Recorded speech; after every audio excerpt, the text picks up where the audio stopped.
प्रभु राम देव भगवान अल्लाह खुदा ईश आदि नाम एक ही शक्ति के हैं। वो कैसा है, कहां है, कैसे मिलता है, किसने देखा है? ये प्रश्नवाचक चिन्ह पूर्ण रूप से हटाने के लिए अवश्य सुनिए जगत गुरु तत्वदर्शी संत रामपाल जी महाराज के अमृत वचन, सर्व पवित्र धर्मों के पवित्र शास्त्रों के आधार पर। नमस्कार दर्शकों, आज हम आपको कैथल हरियाणा के रोशन लाल जी की अनोखी यात्रा से रूबरू करवाने जा रहे हैं। 20 वर्षों तक डेरा सच्चा सौदा पंथ से जुड़े रहने के बावजूद इन्हें भक्ति का कोई वास्तविक लाभ नहीं मिला, परंतु ऐसा क्या हुआ जो इन्होंने संत रामपाल जी महाराज के सत्संग प्रवचनों को सुनकर अपनी 20 वर्ष पुरानी साधना को त्याग कर संत रामपाल जी महाराज से नाम दीक्षा ग्रहण की। और क्या नाम दीक्षा लेने से इनके जीवन में कोई बदलाव आया? तो आइए सुनते हैं रोशन लाल जी के जीवन की सच्ची कहानी, उन्हीं की जुबानी। नमस्कार सर। नमस्कार सर जी। सर क्या नाम है आपका? रोशन लाल जी। रोशन लाल जी, आप कहाँ से हैं? मैं गांव खानपुर, ब्लॉक सीवण, जिला कैथल, हरियाणा से जी। सर संत रामपाल जी महाराज से नाम दीक्षा आपने कब ली? मैं सितंबर 2013 के अंदर जुड़ा जी। संत रामपाल जी महाराज से नाम दीक्षा लेने से पहले क्या आप कोई भक्ति साधनाएं भी करते थे? हाँ सर जी, मैं डेरा सच्चा सौदा सिरसा गुरमीत राम रहीम सिंह जी से जुड़ा था जी। वहाँ मैंने 20 साल तक भक्ति की जी। और कुछ मैं 3-4 महीने आशुतोष महाराज जो नूर महल वाले, उनके साथ जुड़ा बाद में। सर आपने बताया कि आप 20 साल से डेरा सच्चा सौदा सिरसा से जुड़े रहे, तो आपने क्या भक्ति साधनाएं की वहाँ? सर जी वहाँ पर हम एक बेड्डा चाल के हिसाब से लगे हुए थे, क्योंकि हमारे रिश्तेदारें बहना को ये रिश्तेदारें कईयों ने नाम लिया हुआ था। तो बचपन से ही फिर मैंने भी 3 मार्च 1993 को सीवण के अंदर गुरमीत राम रहीम सिंह आए थे, तो वहाँ से मैंने नाम दीक्षा वहाँ से ले ली थी। तो उनके अनुसार ही मैंने भक्ति करी। तो मैंने 1995 के अंदर डेरा सच्चा सौदा सिरसा के अंदर पक्की समिति के अंदर नाम लिखवा लिया था जी। वहाँ पर 7 नंबर मोटर है जी, वहाँ पर खेता समिति बोल रहे हैं उसको जी। मैंने वहाँ पर सेवा करी। उसके बाद लंगर घर के अंदर मैंने पक्की समिति में सेवा करी। तो उसके बाद फिर मैंने जामीन सके जो लोकट होते हैं 6 नंबर कमरा, एडर समिति बोलते हैं उसको जी, वहाँ पर मैंने सेवा करी। मैंने ग्रीन एस की वर्दी ली हुई थी जी। सात सतनाम जी जो ग्रीन वेलफेयर है नहीं, डेरा सच्चा सौदा सिरसा की, वहाँ से मैंने वर्दी ली हुई थी जी। तो मैं सीवण ब्लॉक का ग्रीन एस वेलफेयर फोर्स का जिम्मेवार भाई भी था जी। और सीवण ब्लॉक के अंदर 2009 के अंदर मेरे को 7 मेंबर कमेटी का जिम्मेवार बनाया गया। ये ग्रीन एस की वर्दी के अंदर मैं बैठा हूँ जी। ये साइड में भी ग्रीन एस की वर्दी के अंदर बैठा हूँ जी। ये ग्रीन एस की वर्दी है जी मेरी। ये ग्रीन एस की वर्दी के अंदर मैं बैठा हूँ जी। ये मेरे परिवार के सदस्य हैं और साथ संगत है जी। ये सरपंच वगैरह ये हमारे गांव के हैं जी। ये ग्रीन एस की वर्दी के अंदर मैं बैठा हूँ। ये इधर मेरे अंगूठे के पास मैं हूँ जी। ये ग्रीन एस की वर्दी मेरे पास थी जी। और मैं इसका जिम्मेवार था जी सीवण ब्लॉक का जी। तो मैंने वहाँ पर तन मन से सेवा करी है जी। जो भी सेवा आती वहाँ जाते थे जी हम। तो जो राम रहीम महाराज ने, सरसा वाले ने, हमारे भक्ति भाई, हमने तन मन से भक्ति करी है। लेकिन फिर भी हमारे कोई फ़ायदा नहीं हो रहा था जी, क्योंकि यदि शरीर ही सुख होगा नहीं तभी भक्ति कर सकते हैं आप। तो मेरे जी एक शरीर के अंदर प्रॉब्लम थी जी। मेरे को भूख नहीं लगी थी बिल्कुल भी। मेरा शरीर बहुत कमज़ोर हो चुका था। दूध का भी पाइया दूध भी मेरे को पिया नहीं जावा था बिल्कुल भी जी। कलियाई आई कर दी, रोटी भी 1-2 रोटी खाया करता। परिवार के चिंतित हो गए, भाई बहुत कमज़ोर हो गया तो भाई ये तो खाना ही नहीं खाता है। तो उसके बाद जी जब दवाई ने नहीं फ़र्क कराया, तो उसके बाद एक करमपाल ककेड़ी है जी हमारा ब्लॉक के अंदर, डॉक्टर है RMP जी। वो कहने लगा भाई तो ऐसे करे कर प्रेमी जी, आप नहीं एलोवेरा की दवाई पिए करो। आश्रम में डेरा मणी हुए जो चमा ठीक है जी। तो मैंने एलोवेरा दवाई पीने लगे जी। मैंने जो 2-3 साल पी दवाई एलोवेरा जी। तो मेरे को भूख लगनी होगी स्टार्ट जी। तो फिर मेरे को लाग कर गई जी दवाई। वहाँ दवाई छोड़ दी जो, वही हालत पहले बारी मेरे साथ हो जाती है फिर जी। तो मैं बहुत परेशान था जी। मेरे को भूख हो गई, प्रॉब्लम थी, मेरे हर समय चिंता रह रही थी जी। तो फिर ये कोई फ़ायदा मेरे को लगा नहीं वहाँ पर जी। तो और भी जी, जैसे वहाँ पर हमने भक्ति करी आप, जैसे वहाँ सरसा में राम रहीम जी की तारीख लगे करती पेशी, जो केस चल रहे थे। तो अम्बाड़ा के अंदर, चंडीगढ़ के अंदर पेशियाँ लगे करती, हम हर पेशी पर जाए करते जी। तो अप्रैल का महीना था, पूरी कटाई का सीज़न चल रहा था जी।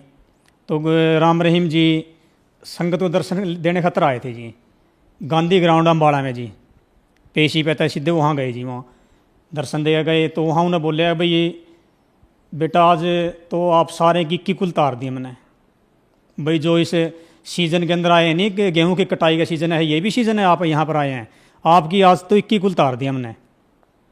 तो जी हम खुश हो गए, भाई 21 कुल तार दी, भाई पिताजी बोले करते हम तो उसको जी, भाई 21 कुल तार दी। फिर मेरे मन में चिंता ये भी हुई जी, भाई यार 21 कुल कहाँ से उतरे, तेरा तो पितर नहीं उतरे अभी तक, तो पितर तंग करे करता जी।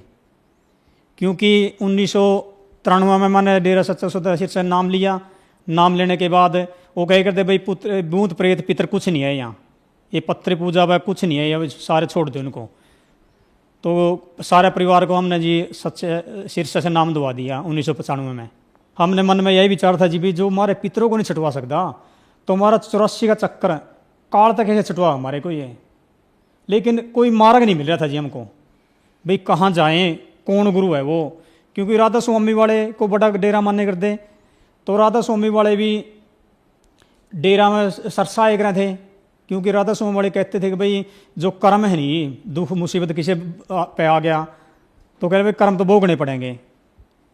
तो वहाँ के राधा स्वामी वाले वहाँ आ जाए कर दे, और तो परमात्मा अपने भक्तां की दृढ़ भक्ति करने के लिए उनको सरसा में फायदा दे कर दे लाले। क्योंकि यहाँ तो सारे कीड़ी से लेकर आते थे, परमात्मा के बच्चे हैं सारे सारे। तो यदि परमात्मा किसी को फायदा नहीं देगा, नकली गुरुओं के चरण में बैठे हैं, परमात्मा उनको फायदा देता है। क्योंकि भाई दृढ़ रहे मेरी भक्ति वह, नहीं तो नास्तिक मन जैसे फायदा नहीं देगा परमात्मा, इसलिए वहाँ फायदा हो जाता है किसी किसी को। तो वो फायदा होने करके लाले वहाँ पर दृढ़ हो रहे थे, तो हम भी वैसे दृढ़ हो रहे थे, तो कोई रास्ता हमें मिल नहीं रहा था। तो फिर आप संत रामपाल जी महाराज की शरण में कैसे आए? कि भाई ये सुनो आप, गुरु जी हैं कि राधा स्वामी की उसमें चर्चा थी जी, मैंने सुनी गुरु जी का मन अच्छा से लगा कुछ। तो उसके बाद जी घर के देखने दे, मैं सत्संग लगाने लगा जी, घर के देखने दे मेरे को बिल्कुल भी। तो मैं अलग से टीवी ले गया जी, वो मैंने सत्संग सुना जी गुरु जी का। मैंने संत रामपाल जी महाराज सत्संग सुना जी, बहुत बढ़िया लगा जी। वो प्रमाणित भक्ति बताते हैं जी, क्योंकि वो तो एक देखे थे कि भक्ति बताए करते, वैसे उनकी तो बेटा चाल में थे तो सरसे वाले, तो राधा स्वामी का तो एक कुआ का पानी सारा सारा उनका। तो लेकिन जो संत रामपाल जी महाराज ये शास्त्र प्रमाणित भक्ति बताते हैं, तो मैं 2013 के अंदर संत रामपाल जी महाराज नाम लेकर आया जी। सर संत रामपाल जी महाराज से नाम दीक्षा लेने के बाद आपको क्या क्या लाभ प्राप्त हुए? देखो जी, प्रथम लाभ तो सतभक्ति मिली जी, क्योंकि जो मानस जन्म है ये बड़ा ही दुर्लभ है और ये बार बार हाथ नहीं आता जी। तो इस परमात्मा के जो सतभक्ति परमात्मा ने दी है, जो नानक साहब ने नाम जाप करे हैं, कबीर साहब ने नाम जाप करे हैं, गुरु नानक देव जी ने नाम जाप करे, गरीबदास जी ने नाम जाप करे, वो ही प्रमाणित नाम संत रामपाल जी महाराज देने लग रहे जी। तो ये प्रमाणित भक्ति मिली हमको जी। और इस प्रमाणित भक्ति करने से जी, जैसे मैं नाम लेकर आया, मेरे को जी 15 दिन नाम लेना हुए थे जी। उससे पहले ये संत रामपाल जी महाराज कई बार मेरे को गराए दर्शन हुए जी। तो और मैं छात का ऊपर लेटा था जी, 9 बजे का टाइम था रात के, चांदनी रात थी जी। मेरे को ब्रह्मा विष्णु महेश तीनों एक 3 देवता आए जी, वो मेरे को दर्शन दे गए, आशीर्वाद दे गए मेरे को साक्षात जी। कोई ये नहीं भी ये कोई स्वप्न में दे गए हैं जी, या कोई अंतर्ध्यान हो रहे थे जी, जैसे ये आँख मीच का भक्ति कराम दूसरे संत। और संत रामपाल जी महाराज आँख खोल का भक्ति कराम है, क्योंकि कबीर साहब का शब्द है साधो सह समाधि चली, भाई आँख ना मुंदो कान ना मुंदो तने कष्ट न धारो और हंस हंस सुंदर रूप नहीं आरो। कबीर साहब ने मनाई कर रखे बिल्कुल हुए, भाई आँख नाक कान बंद करने की जरूरत नहीं है, भाई खुले आंखें से परमात्मा दर्शन होंगे। तो संत रामपाल जी महाराज के जो मंत्र देते संत रामपाल जी महाराज, उनसे खुद आंखें से दर्शन हुए, इन्हें आंखों से कोई आंख बंद नहीं करनी पड़ती है। जैसे नामदेव को दर्शन हुए थे खुली आंखें से हुए थे, तो ऐसे संत रामपाल जी महाराज जो सतभक्ति देते हैं, इनका लाभ होता है पूरा पूरा जी। तो ऐसे जी और भी जी, जैसे हम अपने लड़के शिवन ऐसे बाल सदन में पढ़ते हैं जी, तो वहाँ पर मैं लड़के को बर्थडे दुआने खतर पर गया स्कूल की जी। तो शिवन जी मैं मोटरसाइकिल पर था, बच्चे दोनों मेरे पीछे बैठे हुए थे जी। तो वो बच्चे मैं मोटरसाइकिल चला रहे थे, मेरे आगे जी एक ट्राला था जी, वो ट्राला जा रहा था जी, और पीछे से सिर्फ मेरा फिर ट्राला का फर्क जी 8-10 फुट का था, सारा 8 फुट का। तो गाड़ी पीछे से आई जी, मेरा जी पूरी चोरी टक्कर मारी जी गाड़ी ने जी मोटरसाइकिल का जी, मेरा सलेंसर ही मुड़ गया जी। तो तो परमात्मा ने इसी मेरे करी मेरे एक कदम ब्रेक लग गए जो ऑटोमेटिक मैंने कुछ नहीं कराया जी, बिल्कुल भी ना ब्रेक लगाया, कुछ नहीं मारा जी। तो जी यदि परमात्मा के शरण में नहीं होंगे जी, माम जी गड्डी के नीचे तीनों के तीन मर जाते उस दिन जी, लेकिन परमात्मा दया मेरे करी जी। तो हमने फिर जाकर घर देखा जी, उसने सिर मुड़े पाए जी, नहीं जी टेढ़ा हुआ पाया जी, जैसे मेरे को भूख नहीं पहले लगे नहीं थी। तो संत रामपाल जी महाराज शरण में आ गए नहीं जी। तो जो मेरे को एलोवेरा ला करी थी दवाई वो दवाई जी एलोवेरा मैंने छोड़ दी बिल्कुल। आज तक मैंने एलोवेरा के एक ढक्कन भी नहीं लिया इस दवाई का जी। आज मेरे को पूरी भूख लगे जी। एक मेरा जी बहुत ही बड़ा चर्म रोग था जी, टांग के ऊपर मेरा बहुत चर्म रोग बहुत बड़ा था जी, यहाँ पर जी यहाँ से इतना जा रहा था जी। यदि मैं कोई पजामा पैंट वगैरह नीचे नहीं कर सकता, ऊपर नहीं कर सकता था जी, न्यूज शर्म आए कर दी।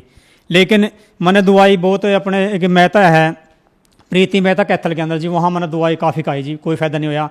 लेकिन संत रामपाल जी हमारे शरण में गए नहीं, सतभक्ति करने से, उन मंत्र जाप करने से ही पहले मंत्र मिला था प्रथम जो उस टाइम समय जी। तो मेरे को जी ये चर्म रोग से मुक्ति मिलेगी जी। मेरे कोई चर्म रोग नहीं है जी, ये दांत बहुत पुराना, हमारा वंशज था जी, मेरा पिताजी को भी ऐसा दांत था जी, मेरी सिस्टर को भी ऐसा था जी, और मेरे को भी वही था जी। ये सारा मेरा चर्म रोग जो मेरे एक कुष्ठ रोग था जी, ये मेरे परमात्मा रामपाल जी महाराज शरण में जाने से ठीक हो गया जी। सर आपने बताया कि आपने 20 साल तक डेरा सच्चा सौदा सिरसा पंथ की भक्ति की और वहां आप एक सेवादार भी रहे और एक जिम्मेदार कमेटी सदस्य भी रहे। तो फिर संत रामपाल जी महाराज की बताई हुई भक्ति में और डेरा सच्चा सौदा सिरसा पंथ की बताई हुई भक्ति में आपको क्या अंतर दिखा? देखो जी भाई जी, वो जो भक्ति देते हैं उनका नाम में कोई प्रमाण नहीं है कहीं पर भी। जो 3 नाम देते नहीं वो तो एक बड़ाई के नाम है, सतपुर कालमूर शब्द स्वरूपी राम है जो, वो तो एक सतपुरुष की महिमा के नाम है, वर्णात्मक नाम है उनके। तो ऐसे ही जो नाम है असली उनसे ही मोक्ष होगा जी पूरा। जो और अन्य गुरु देते हैं संत रामपाल जी महाराज को छोड़ो, जो अन्य गुरु देते हैं नहीं मंत्र, उनसे कोई लाभ नहीं है। क्योंकि जो राधा स्वामी गद्दी है सरसे आई हुई भी, तो वहाँ राधा स्वामी वाले नाम 5 अलग देते हैं, सरसे वाले अलग देते हैं। और वो राम रहीम जी ने हमको एक बर्मित करा हुआ था। वो कहते थे भाई जो किसी ने प्रश्न कराया, मैंने प्रश्न कराया, लेटर लिख के भेजा सत्संग के अंदर, भाई गुरु जी भाई ये बताओ हमारे को, राम पिताजी भाई हमारे को ये बताओ, भाई राधा स्वामी 5 नाम देते हैं और अपने ये 3 नाम हैं। वही कबीर साहब ने 4 नाम भी गया, भाई कबीर साहब ने कहा भाई कोटि नाम संसार में इनसे मुक्त न हो, आदि नाम गुप्त कर रखा बुझे बिरला कोई, भाई कौन सा नाम है? और वो 5 दे रहे आप 3 है। वो बोले राम रहीम जी कि बेटा ये जो नाम है नी ये ही 4 नाम हैं, ये 3 नाम आपको देंगे 4 नाम है यही। अरे भाई जो राधा स्वामी नाम है नी वो दूसरा छोड़ दो और चौथा छोड़ दो, भाई 3 नाम आए हैं यहाँ। और जब हमने जब रामपाल जी महाराज शरण में आए, जब पता लग गया, हम बरमित करे हुए थे उन्हें, तो भाई राधा स्वामी वाले नाम है 5 नाम है, मैं 2 छोड़ रखे हैं, और राधा स्वामी तो अलग नाम है 5 में 5 है, और सरसा वाले अलग नाम हैं, दिनोद वाले अलग, राधा स्वामी दयाल की दया दे रहे हैं, सारे अलग अलग अपने अपने डपली अपना राग पीट रखे हैं, कोई इनके प्रमाणित मंत्र नहीं इनके पास जी। एक ये मेन बात ये कहते हैं जी, जो संत हैं नकली संत है सारे संत रामपाल जी महाराज को छोड़कर, ये कहते हैं परमात्मा निराकार है, भाई उसका प्रकाश है, उसका कोई शरीर नहीं है। और जबकि गुरु ग्रंथ साहब के अंदर भी लिखा हुआ है, गुरु ग्रंथ साहब पेज 1257 में लिखा है, बागे कापड़ बोले बहन लंबा उदा नक ते काले तेरे नैन, देखा साहब कदे ऐसा बहन। तो जी परमात्मा साकार है, संत रामपाल जी महाराज ने प्रमाणित करके बता दिए वेद शास्त्र गीता के अंदर। कहीं पर जाकर देख लो, जो गरीब संगत है वो तो नीचे बैठती है, खाना भी उनको सिंपल मिलता है, और जो कोई एमएलए मंत्री है या कोई और जाता है बड़ा, उसको अलग से कैंटीन में खाना खाना जाता है हर जगह की, हमने देखा है सरसे भी। तो ऐसे आश्रम में सारे, यहाँ जो सरस ब्यास है वहाँ पर कैंटीनें बनी हुई हैं, लेकिन समदृष्टि नहीं है वहाँ पर भी। और वेद के भी कोई पूजा नहीं करा रहा संत रामपाल जी महाराज छोड़कर है। वेद के अंदर 3 प्रकार की परमात्मा भक्ति बताई गई वेद के अंदर भी, भाई सुबह शाम और दोपहर की। तो वहाँ पर संत रामपाल जी महाराज ही वो तीनों की 3 भक्ति जो है वेद के अनुसार बता रहे हैं, लले भाई परमात्मा को याद करना। सर संत रामपाल जी महाराज से नाम दीक्षा लेने के बाद आपको बहुत सारे लाभ मिले, तो जो दर्शक आज आपको देख रहे हैं, खास करके उनके लिए जो राधा स्वामी पंथ से जुड़े हैं या डेरा सच्चा सौदा पंथ से जुड़े हैं, उनके लिए आप क्या कहना चाहेंगे? जो राधा स्वामी वाले हैं, दंदन सतगुरु वाले हैं, उनसे यही प्रार्थना करता हूँ भाई, जो बीज है जो वो असली बीज से ही लले फायदा होगा अपने, या जी धरती में हमने कणक बीज दी तो कणक का बीज लगेगा, जीरी बीज दी जीरी का लगेगा। ऐसे ही जो नाम है वो भी एक बीज है। जो सत नाम, जो सत भक्ति का जो सत मंत्र है, वो इन नाम लेने से ही मोक्ष होगा। क्यों फरीद साहब ने कहा, फिर बाढ़ दा दाख बिजोरे किक्कर बीज जट होंडे हैं कटाड़े लोड़े हुए पट। भाई जट जिम्मेदार बीज तो किक्कर का बीज है, और बाड़ा दाख काजू किस्म बेडा क्यों मिल जाए। जो संत रामपाल जी महाराज सत भक्ति बता रहे हैं, जो प्रमाणित है, उसका सारे ग्रंथों के अंदर प्रमाण है। उसी से मोक्ष होगा, नहीं अन्य कहीं भी फिरे जाओ वहाँ कहीं भी मोक्ष नहीं है जी। मैं सारे भाइयों से हाथ जोड़कर ये प्रार्थना करता हूँ, भाई यदि आपने मनुष्य जन्म का लाभ उठाना है और मोक्ष प्राप्त करना है तो संत रामपाल जी महाराज की शरण में आओ और अपना कल्याण कराओ। धन्यवाद सर।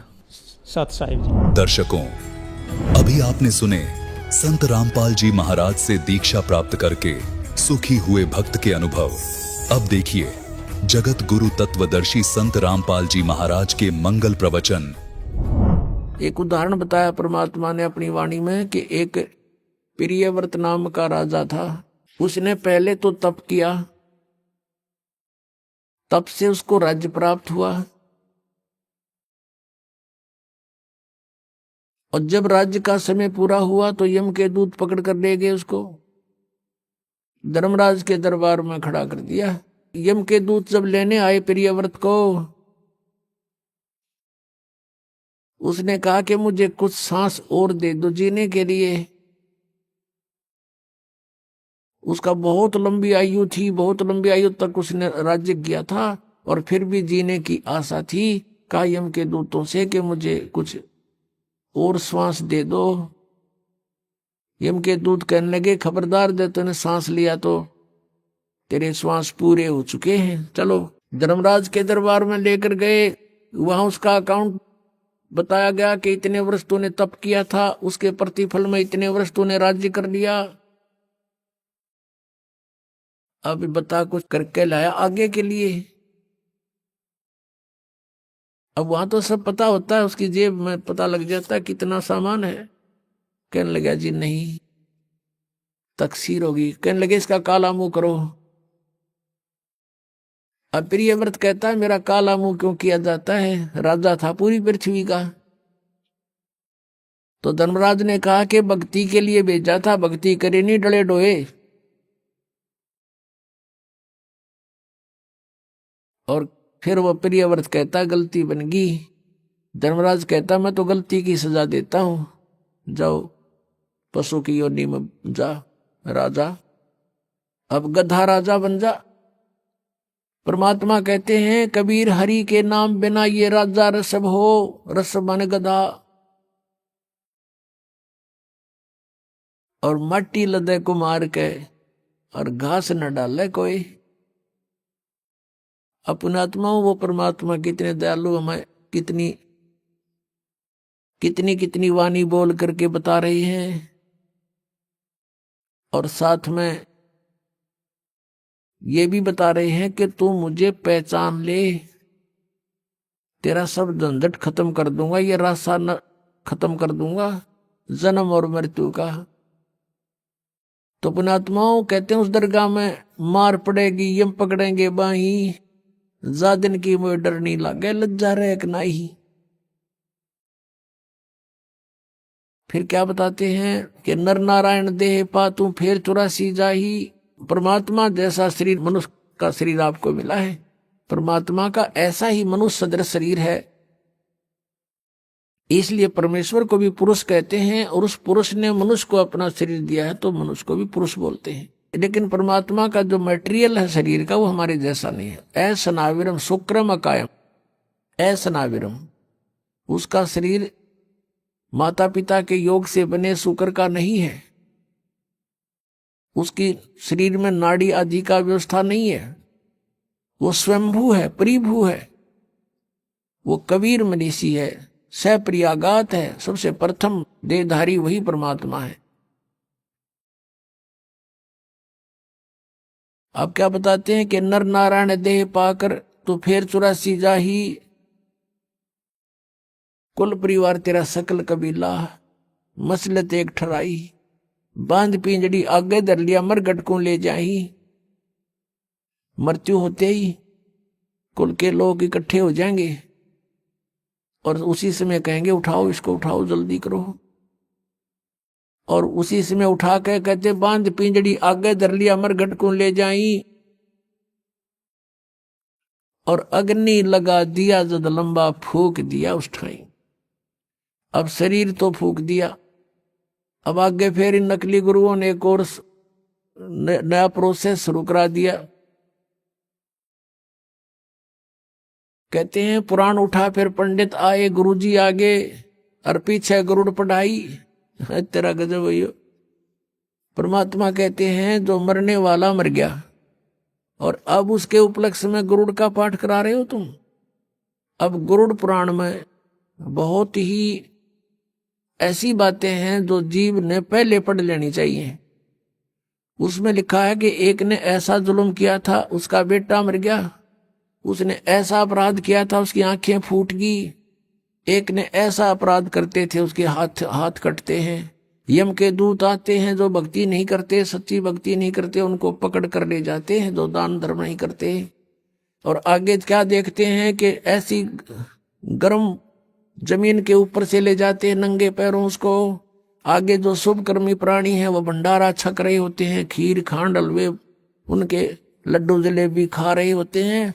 और वो कर्महीन प्राणी, भक्तिहीन प्राणी, दानहीन प्राणी वहां से जाता है और देखता है, उनको कहता है यम के दूतों से, भगवान के दूतों से कि भी मुझे भोजन करा दो, मुझे भूख लगी है। वो कहते हैं नहीं, तेरे शुभ कर्म नहीं है, चल तुझे भगवान के दरबार में पेश करके तुझे फिर कुटाई करेंगे तेरी।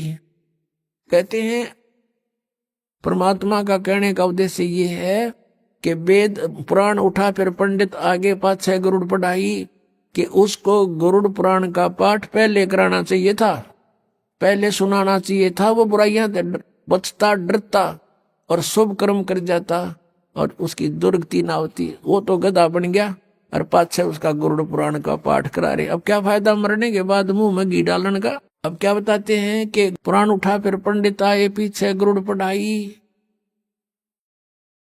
और फिर बताते हैं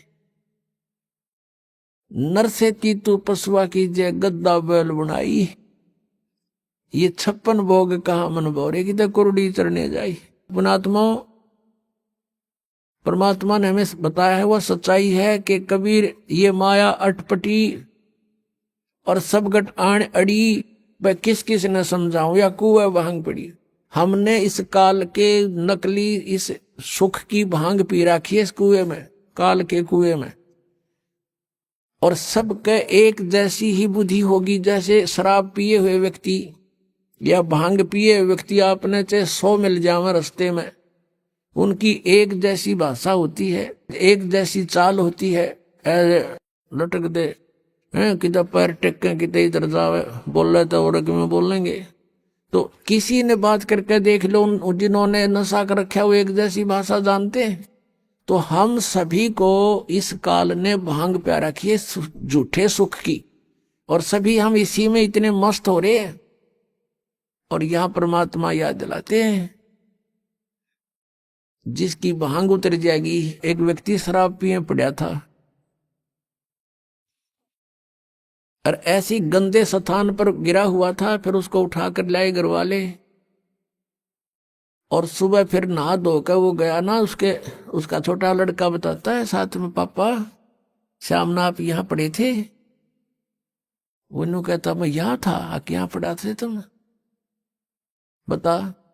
शराबी ने बेटा ने कहा पापा रात को आप यहाँ पड़े थे। और फिर वो कह रहे तेरा के वो ये तो बहुत बुंडी जगह है। अब जब पड़ा था उड़ा टिट्टी पाक रहा था, जब उसको इस बात का पता नहीं था तो इसी गंदे स्थान पर पड़ा है। तो हम आज जिस स्थान में रह रहे हैं ये ऐसी स्थिति में रख रखे हमारे को। और जब यह भांग उतरेगी आपकी, आपका ताला बेली लाग जाएगी, अंतःकरण में उचाटी पैदा हो जाएगी। अब क्या है, इस काल ने तो हमारे को बुरी तरह फंसा रखा। पुण्यात्मा सचकर मान लेना, पहले तो दुख में पीड़ रखा, अब परमात्मा के दरबार में आओगे आपको सुख होगा। और सुख में फिर आपने सोचोगे ठीक काम चल रहा है, अरे थोड़े दिन में फिर भूल पड़ने लग जाएगी। तो इसके लिए परमात्मा कहते हैं सुख के माथे पत्थर पड़ो, नाम हृदय से जावे, बलिहारी उस दुख के जो पल पल नाम रटावे। अब कबीर साहब कहते हैं आपने ये धारणा बनानी चाहिए कि आग लगाई से सुख का जिससे भगवान की भूल पड़े। हे भगवान, ऐसा सुख भी ना देना जिससे आपकी भूल पड़े, ऐसा दुख भी दिए रखना परमात्मा। धन्य है वो दुख जिससे आप याद आओ, आपके ऊपर कष्ट आए, आपने सब जगह ट्राई की, नहीं बात बनी, आप यहां भी ट्राई करने आए हैं कुछ तो, और यहां तो यह बात पक्की बनेगी जब मन में आपने सच्चे दिल तो भक्ति की और नाम ले लिया था। मर्यादा रखनी पड़ेगी,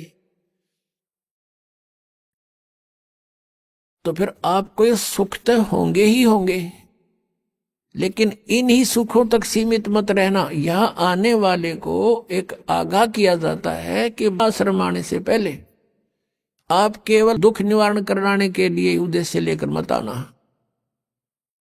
यहां उद्देश्य लेकर आओ कि हमने जन्म मृत्यु के कैर से बचना है। उसके साथ ये तो आपको फ्री ऑफ कॉस्ट रूंगे में दिए जाते हैं, रूंगे में। ये जो संसारिक सुख है, आपके कष्ट निवारण है, तो रूंगे में दिए जाते हैं। ये हमारा उद्देश्य नहीं है। अब जैसे पहले समय में गांव में कोई ये सब्जी बेचने आया करते और कोई फल फ्रूट भी बेचने आते थे, तो वो कैसे सौदा करा करती थी हमारी दादी। उस समय ऐसे सौदे हुआ करते थे जैसे गेहूं का बेला भर लेगी और उस तराजू में डाल दिया, और वो उसको कणक के कोई 2 बार कोई 1.5 बार ऐसा, उसके बदले में 2 बार जैसे सब्जी तोल दी गेहूं के बदले में। वो तो ले लिया जो लेना था माई ने, वो जो सौदा करना था वो तो कर लिया। उस गेहूं के 1 बेले यानी 1 किलो के बदले में 2 किलो 2 बार तोल ली हुए सब्जी, जो उसका रेट था वो ले लिया। फिर नो क्या करती, भाई रूंगा और दे, रूंगा मीन फ्री ऑफ कॉस्ट। वो फिर 1-2 और आलू घेर देती, नो कह ना भाई और दे, वो 1-2 और घेर देता, डाल देता। उसको रूंगा बोला करते, रूंगा। तो यहां कहने का भाव ये है कि जो असली सौदा है वो तो आपका जन्म और मृत्यु का दुख बटेगा यहां पर। और जो ये संसारी छोटे मोटे कष्ट आपके ऊपर हैं, कोई घाटे बाधे के दुख हैं, ये तो रूंगे में दिए जाएंगे। यहाँ पर आपको रूंगे में, फ्री में। ये सौदा नहीं हमारा, ये तो आप डिमांड करते हो इसलिए ठाके दे दिए, 2 आलू खा लो। तो ये आपके ऊपर जो कष्ट आए हैं, कोई प्रेत बाधा है, या कोई किसी ने शराब कर रखा, कोई घायल गलवा रखी है, या कोई पाप कर्म प्रारब्ध का दंड है, ये तो रूंगे में काटेंगे कबीर भगवान।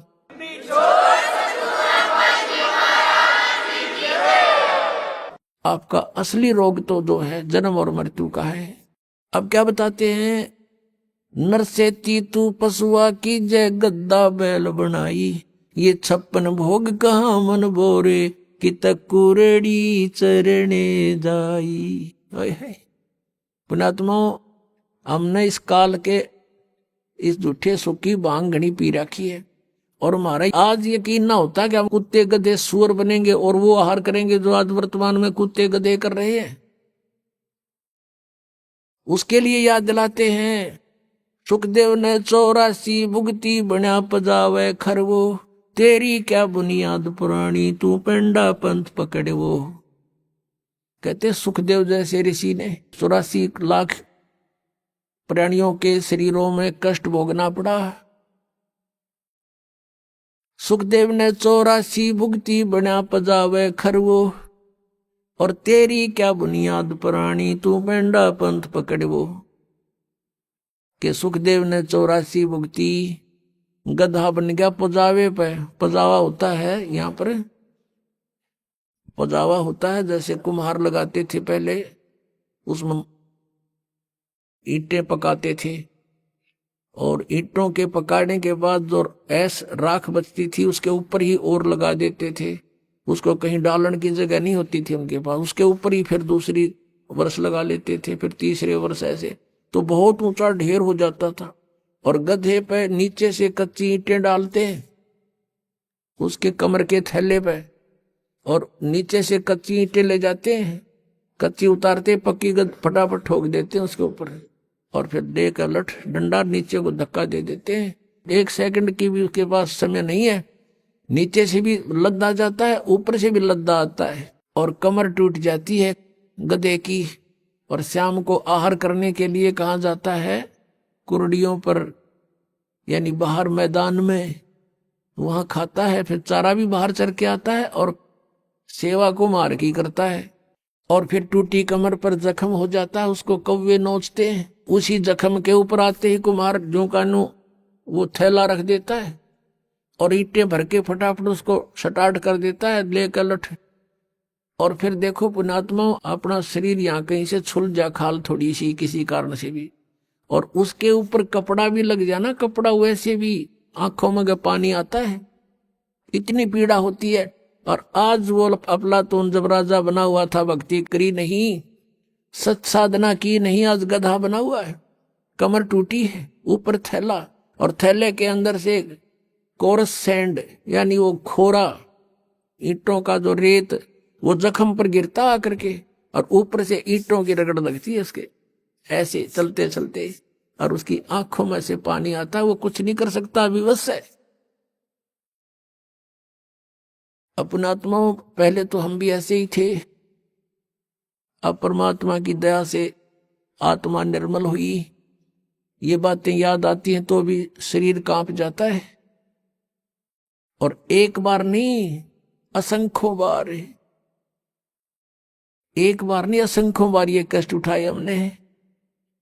अपनात्माओं, आपको कितना राहत होने जा रही है, कितना लाभ होने जा रहा है, आप नहीं समझ सकते इसको। और हम कितना कष्ट उठा चुके हैं असंख्यों बार। ये तो एक बार के गधे का एक दिन की बता रहे हैं, ये कष्ट एक दिन में ऐसा होता है, और एक गधे का जीवन कितना है। अब इसलिए बताते हैं, जय सतगुरु की संगत करते सकल कर्म कट जाई, अमरपुरी पर आसन होते जहां धूप ना छाई। यदि सतगुरु की संगत करते, शरण में आ जाते, ये नकली सतगुरुओं की नहीं बात बनती, तो कहते हैं ये कैसा दुख आपके ऊपर हो रहा है, किस प्रकार बाईपास निकालेंगे संत। अब कितने दुख होते हैं प्राणी पर, आध्यात्मिक मार्ग को आध्यात्मिक घटनाओं से ही तोला जाता है, किसी के कहने मात्र से नहीं। आपको दिखाते हैं इतिहास, एक पुण्यात्मा का, उसके ऊपर कितनी आपदाएं आई, और जो धन आपको प्राप्त होने जा रहा है, जो ज्ञान और भक्ति और विधान आपको मिलने जा रहा है, उससे आपको कितना बेनिफिट होगा, कितना राहत मिलेगी।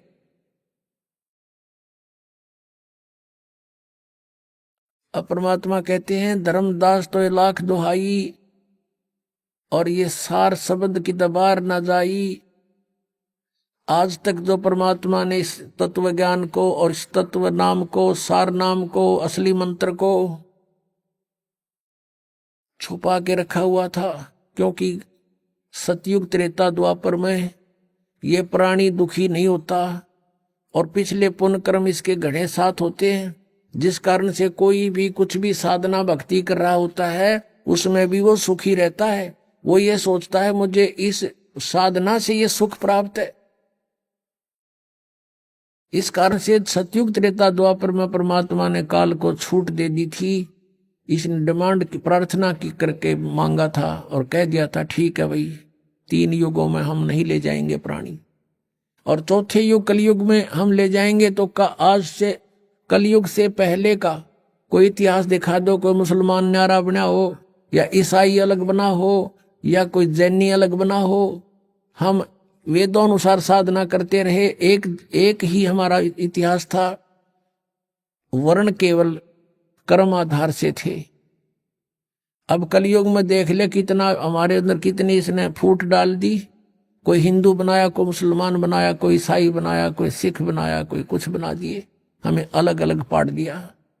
इसको डर था कि कलयुग में परमात्मा से वायदा हुआ है वो आएंगे या अपना कोई दास भेजेंगे अपनी शक्ति देकर, तो उस समय तक ऐसा कर दो इन प्राणियों को ये कति कंडम हो जाए, एक दूसरे के शत्रु हो जाए, कोई एक दूसरे की साधना को गलत बता दे तो मरना तैयार हो जाए। ऐसे समय में परमात्मा ने ये स्टार्ट किया है। लेकिन ये बुद्धिहीनता हमारी, मान ले मैं आपके मार्ग को गलत बता रहा हूं और आपको कॉन्फिडेंस है सही है, तो मेरी बातें ना सुनो, इसमें झगड़े की क्या बात है। तो ये काल ही करवाता है। लेकिन अब परमात्मा की मेहर होगी अपने बच्चों पे, समाज शिक्षित है, सब इतिहास हमारे पास है, हमारे सदग्रंथ प्रत्येक धर्म के, प्रत्येक धर्म वालों के पास है। अरदास उसमें बताओगे ऐसा लिखा, आप खोल कर देख लेना, बात समझ में आ जाएगी। तो अभी तक हम सतगुरु ना मिलने से कितना कष्ट उठाया। सतगुरु के उपदेश का लाया एक विचारे, जय सतगुरु मिलते नहीं फिर जाते नरक दुआरे। नरक द्वार में दूत सब करते खेचा ताने, उनसे कभू ना छूटता फिर फिरता चारों खानी। चार खानी में भरमता कबू न लगता पारे, सो फेरा सब मिट गया मेरे सतगुरु के उपकार। सात समंदर की मसी करूं और लेखनी करूं बन राय, धरती का कागज करूं गुरु गुण लिखे न जाए। अब आपको दिखाते हैं कि इतिहास के सतगुरु ना मिलने से साधना भी कर रहे हैं, उनकी भी दुर्गति होती है। आओ जैन धर्म को जाने, एक पुस्तक है, देखिएगा। इसके लेखक हैं प्रवीण चंद्र जैन, M.A. शास्त्री। ये देखिएगा, ये मंत्र है ओम अरम नमः। अरम हम देते वो नाम है, ये हरियम राम, ये तो राम हो गया। आओ जैन धर्म को जाने, लेखक प्रवीण चंद्र जैन, M.A. शास्त्री, जम्बूद्वीप हस्तिनापुर। और प्रकाशक हैं श्रीमती सुनीता जैन, जम्बूद्वीप हस्तिनापुर, मेरठ। इसके 294 पृष्ठ पर आपको पढ़ाते हैं। आओ जैन धर्म को जाने, ये तो है पुस्तक का नाम, विशेष प्रकरण। और 293 पृष्ठ प्रश्न है, श्री महावीर भगवान के अन्य कौन कौन से नाम हैं? उत्तर है 5 अन्य नाम हैं, वीर, अतिवीर, सम्मति, महावीर और वर्धमान, एवं वर्धमान। 294 पे लिखा है, श्री महावीर भगवान के जीवन का कथन कहां से प्रारंभ होता है? उत्तर है पुरुरुआ नामक भील की पर्याय से। पुरुरुआ नामक भील कौन था? उसने क्या किया? उस कलावती देश की पुंडरी कीणी नगरी में वह भीलों का राजा था। उसने सागर सेन मुनिराज से मद मास मधु का त्याग व्रत लिया था, जिसे जीवन पर्यंत पालन किया। महावीर भगवान का जीव पुरुर्वा भील की पर्याय से यानी जीवन से निकलकर कहाँ गया? पहले 100 धर्म स्वर्ग में एक सागर की आयु वाला देव हुआ। पहले स्वर्ग के बाद महावीर भगवान का जीव कहाँ गया? भरत चक्रवर्ती की रानी अनंतमती से मारीची नामक ज्येष्ठ पुत्र हुआ। अब ये भरत किसका पुत्र था ये दिखाते हैं। मारीची भरत का पुत्र हुआ। अब और दिखाते हैं, ये पुस्तक दिखाते हैं आपको, जैन संस्कृति कोश, जैन इतिहास संस्कृति एवं कला एवं पुरातत्व, भागचंद्र जैन भास्कर। जैन संस्कृति कोश, जैन इतिहास, ये एक पुस्तक है, प्रथम खंड, लेखक हैं प्रोफेसर भागचंद्र जैन भास्कर। और ये कहाँ से छपा है? जैन संस्कृति कोश, जैन इतिहास, ये वही है। लेखक हैं प्रोफेसर भागचंद्र जैन भास्कर। प्रकाशक ये 2 हैं, इधर भी, देख लो तुम, ये आपके सामने है। और ये कहाँ से प्राप्ति स्थान है? ये यहां से इनका। अब आपको इसके 175 पृष्ठ पर ले चलते हैं। ये 175 पृष्ठ है। ऋषभ देव के पौत्र ऋषभ देव जी को जैन धर्म का प्रवर्तक माना जाता है। प्रथम तीर्थंकर है ये ऋषभ देव। इनके पोते हैं वो मारीची, जिनकी अब कथा सुनाऊंगा, और भरत के पुत्र हैं। इसको पुराण में वैदिक धर्म का प्रवर्तक माना गया है। ये मारीची वैदिक धर्म का प्रवर्तक है, जिसको वैदिक धर्म का गाटा जोड़ रहे हैं ना, ये उसका प्रवर्तक है ये मारीची। और इसके साथ के भी थी, ये दिखाता हूं। यही मारीची जैन परंपरा में आगे चलकर महावीर वर्धमान बना। अब देखो आगे, अब 176 पृष्ठ पे अब नीचे देखो, जैन धर्म का विकास इतिहास। यहां है तीर्थंकर ऋषभदेव की जीवन घटनाएं। तीर्थंकर ऋषभदेव अंतिम कुलकर नाभिराज के पुत्र थे। उनकी माता मरु देवी थी। वे इक्ष्वाकु वंशी नाभिराज अयोध्या के इस एक लोकप्रिय राजा थे। तरुण होने पर नाभिराज ने ऋषभदेव का विवाह सुनंदा और सुमंगला से कर दिया। सुनंदा ने तेजस्वी पुत्र बाहुबली और पुत्री सुंदरी को जन्म दिया और सुमंगला ने भरत सहित एक भरत और 99 पुत्र और एक पुत्री ब्राह्मी पुत्री को जन्म दिया। समय आने पर ऋषभदेव ने भरत को अयोध्या का, बाहुबली को तक्षशिला का और शेष युवराजों को उनके योग्यता अनुसार राज्य सौंपकर संसार त्याग दिया और दीक्षा लेकर साधना में लीन हो गए। साधना काल में पाणिपात्री ऋषभदेव 1 वर्ष तक निराहार रहे, कुछ नहीं खाए 1 वर्ष तक। बाद में बाहुबली के पौत्र श्रेयांश कुमार ने इक्ष्वाकु देकर उनकी निराहार वृत्ति को तोड़ा। लगातार 1000 वर्ष तक तपस्या करने वाले मुनि ऋषभदेव ने अंत में केवल ज्ञान प्राप्त किया। धर्म देशना प्रारंभ की। धर्म देशना माने दीक्षा देने लग गया गुरु बड़का पे।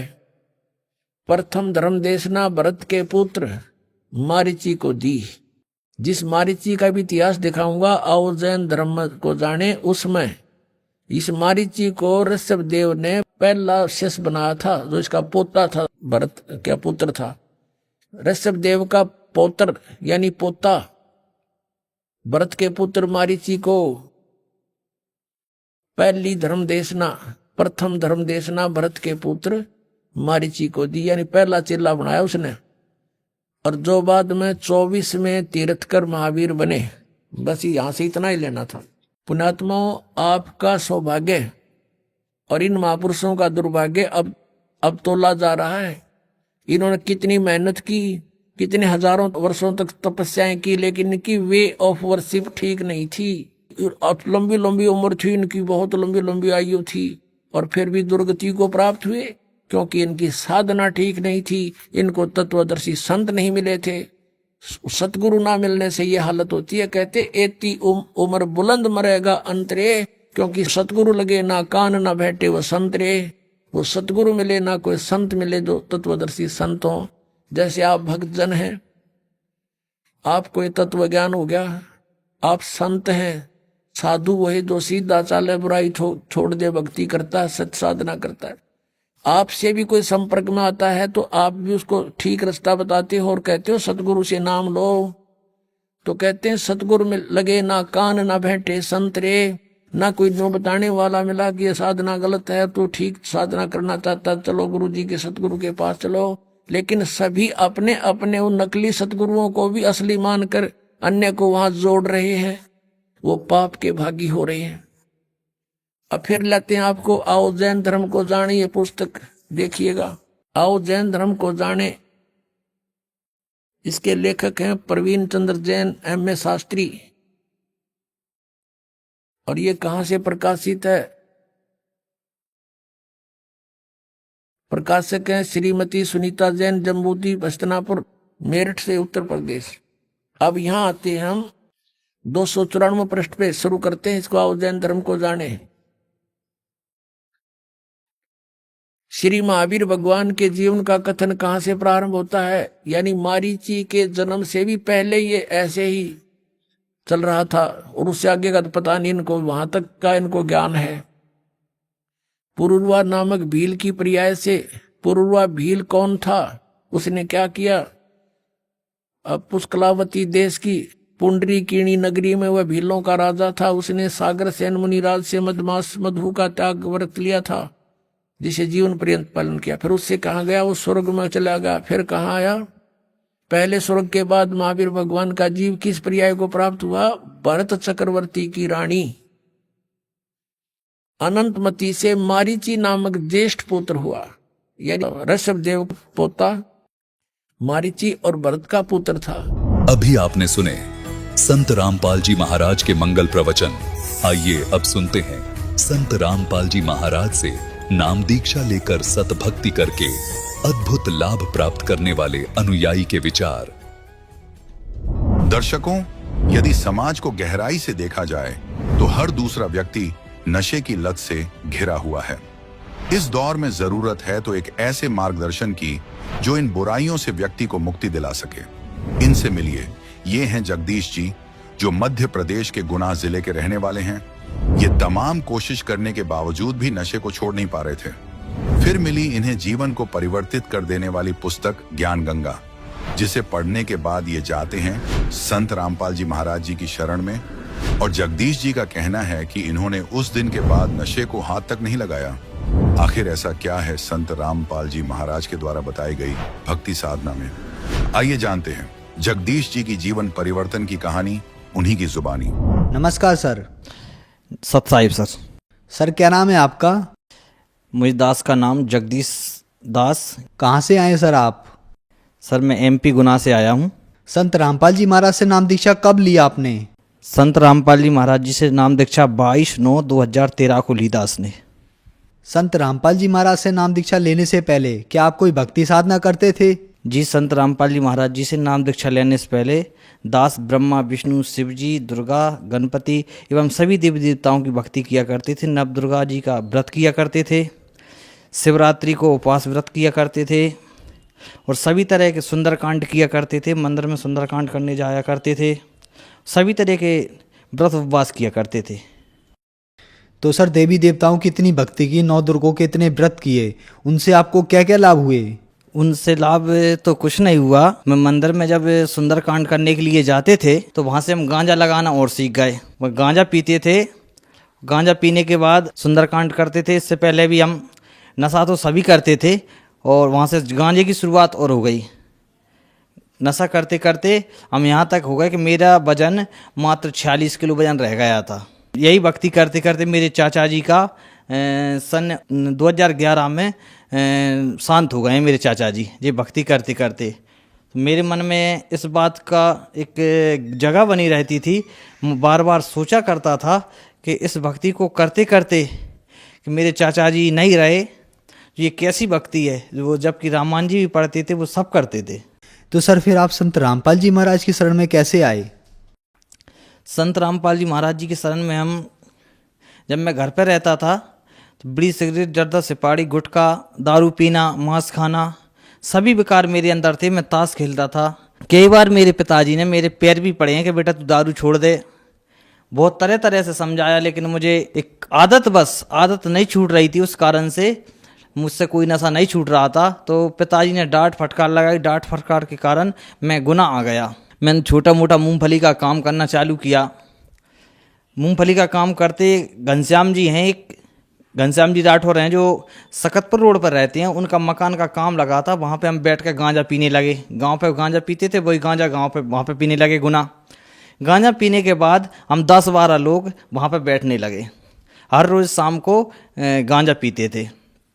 एक रोज़ एक जय गुरुदेव वाले भैया हैं जिनका नाम दयाराम ओझा है, जो छावनी गुना में रहते हैं। उनने एक निगरा के विषय में एक बात करी कि जो एक निगरा पे जो पाप है जो धरती में किसी प्राणी के ऊपर नहीं है।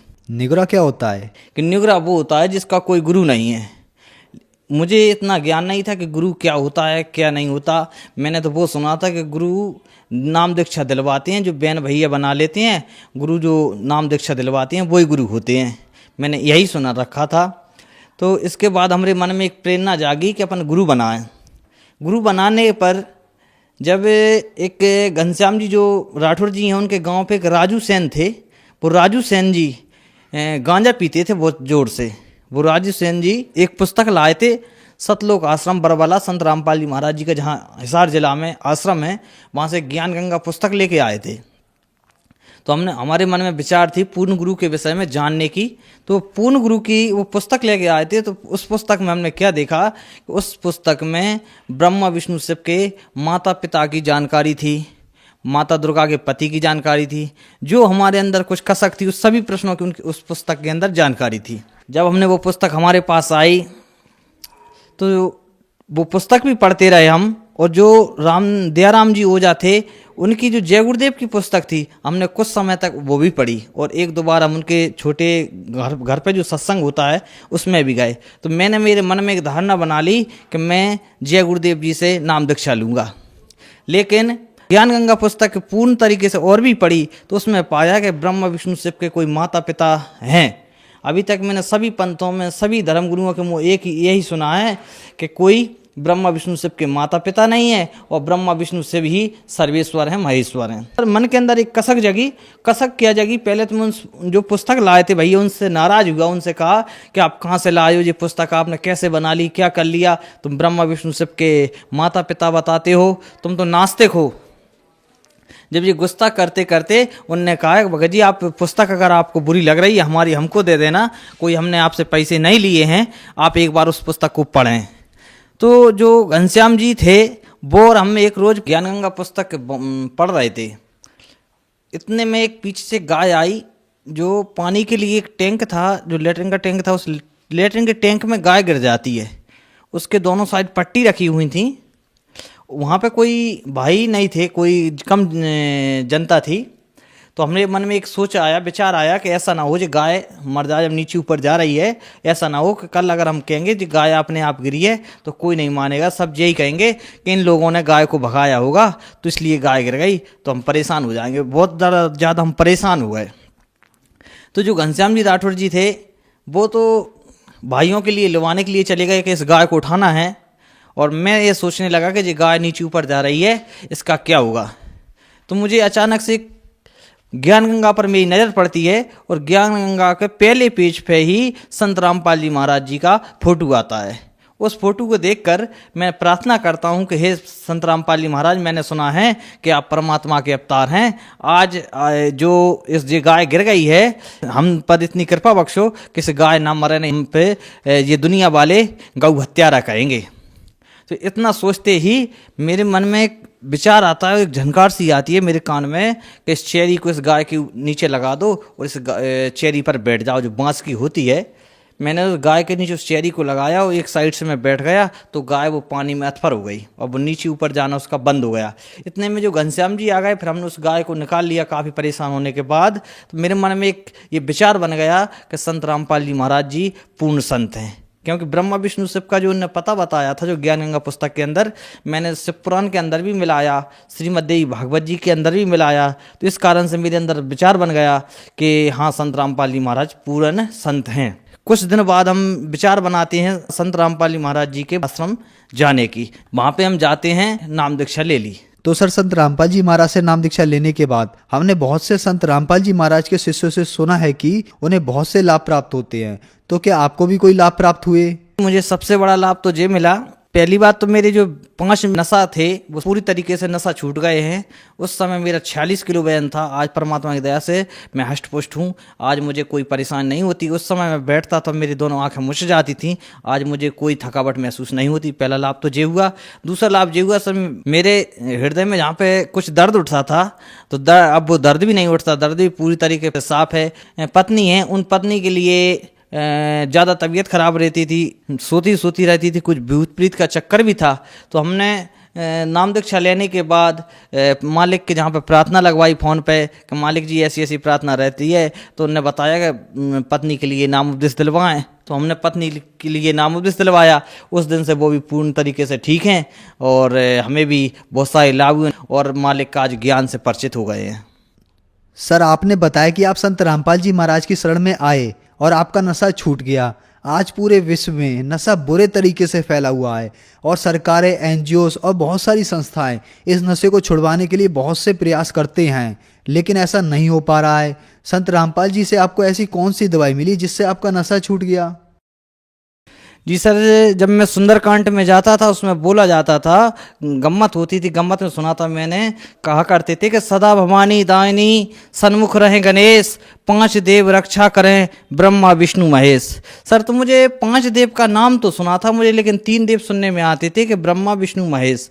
लेकिन संत रामपाल जी महाराज जी से दीक्षा लेने के बाद मैंने पाया है कि 5 देव उन्होंने बताए हैं कि जो 5 देव अपने शरीर में वास कर रहे हैं, किसी अन्य चीज में नहीं है। जहाँ जीव है शरीर में, वहाँ 5 देव वास कर रहे हैं। एक चीज और सुनी थी मैंने, जो रामायण जी के अंदर एक चौपाई आती है जो हर समय हिंदू भाई बोलते हैं, सब भाई बोलते हैं, मंगल भवने अमंगल हारी, द्रवहंस दशरथ अजर बिहारी। तो मैं एक मन में एक विचारधारा बनाता था कि इसका क्या अर्थ बनता है, लेकिन मुझे संत रामपाल जी महाराज जी की दया से प्राप्त हुई जानकारी के अनुसार उन्होंने समझाया कि मंगल यानी शुभ, भवन यानी शरीर, ये शुभ करने के लिए शरीर मिला है और इससे अमंगल कार्य कर रहे हैं। अमंगलहारी द्रवहंसो, जिसने ये शरीर दिया है, दशरथ जिसने 10 इंद्रियां हैं साथ में, दशरथ अजर बिहारी, वे परमात्मा खुद आपको लेने के लिए आएंगे। इस शरीर को शुद्ध रखें, जबकि हम भक्ति भी करते थे, इस शरीर को हमने शुद्ध भी नहीं रखा था। आज पूर्ण संत रामपाल जी महाराज जी की दया से कोई बीड़ी सिगरेट जर्दा सुपारी को हाथ भी नहीं लगाते। जो संत रामपाल जी महाराज जी मंत्र देते हैं सदग्रंथों के अनुसार, उन मंत्रों में इतनी शक्ति है कि उन मंत्रों के जाप करने से आसानी से सभी नशा छूट जाते हैं। और जो संस्था हैं और धर्मगुरु हैं, इनके पास ना तो ऐसी कोई शक्ति है, ना ऐसा कोई मंत्र है सदग्रंथों से प्रमाणित जिससे कोई नशा छूट सके। एक संत रामपाल जी महाराज जो 4 वेद, 6 शास्त्र, 18 पुराण, 11 उपनिषद से ज्ञान दे रहे हैं, उनके मंत्रों में इतनी शक्ति है, उनके मंत्र जाप करने से सभी नशा विकार पूरी तरह से छूट रहे हैं। तो सर, जो भक्त समाज आज आपको देख रहा है, आप उन्हें क्या संदेश देना चाहोगे? वैसे सर, मैं संदेश देने वाला होता तो कोई नहीं हूँ, लेकिन मैं अपने आप में एक विचारधारा बनाता हूँ, सोचता हूँ कि जिस तरीके से संत रामपाल जी महाराज जी के शरण में आने से मेरे नशा विकार छूट गए हैं, भारत की युवा पीढ़ी आज पूरी तरह से नशे की तरफ चल रही है। भारत की युवा पीढ़ी को मैं एक संदेश देना चाहूँगा कि संत रामपाल जी महाराज जी का ज्ञान समझें। जो आज संत रामपाल जी महाराज पूरे विश्व के धर्म गुरुओं को ज्ञान चर्चा के लिए आमंत्रित कर रखा है, उनकी पुस्तकों को पढ़ें। पुस्तक पढ़ने के बाद अपना नशा विकार छुटाएं और इस भारत को विनाश की तरफ बढ़ने से रोकें, और संत रामपाल जी महाराज जी की शरण में आएं और उनसे नाम दीक्षा लें और अपना कल्याण करवाएं। सर, संत रामपाल जी महाराज से नाम दीक्षा कैसे ले सकते हैं? जो टीवी पे कई चैनलों पे सत्संग आ रहा है संत रामपाल जी का, उन चैनलों पर पट्टी आती है, पट्टी में नंबर आते हैं संत रामपाल जी महाराज जी के नाम दीक्षा केंद्रों के, नंबर से जानकारी लेकर नाम दीक्षा ले सकते हैं। एक पूर्ण संत रामपाल जी महाराज जी हैं जो आज शास्त्र के अनुकूल साधना बता रहे हैं। नहीं, सभी धर्म गुरु अपने ज्ञान गोटी लगा के जनता को ठगने का कार्य कर रहे हैं। और इस कबीर परमात्मा ने एक वाणी बोली, उसमें कहा है, कलयुग कठिन है, संत न चीने कोई, और कामी क्रोधी मस्खरा तिनका आदर होए। आज संत रामपाल जी महाराज शास्त्र के अनुकूल साधना बता रहे हैं तो लोगों को कड़वा लग रहा है, लोगों की धर्म गुरुओं की काली कमाई मारी जा रही है, इसलिए कड़वे लग रहे हैं। लेकिन संत रामपाल जी महाराज एक उपकार का कार्य कर रहे हैं, इसका पता सभी भारत के समाज को कुछ आगे चल के पता चलेगा, जब ये भारत विश्व में एक नाम अपना रोशन करेगा नशा विकार छोड़कर। धन्यवाद सर। सत साहेब।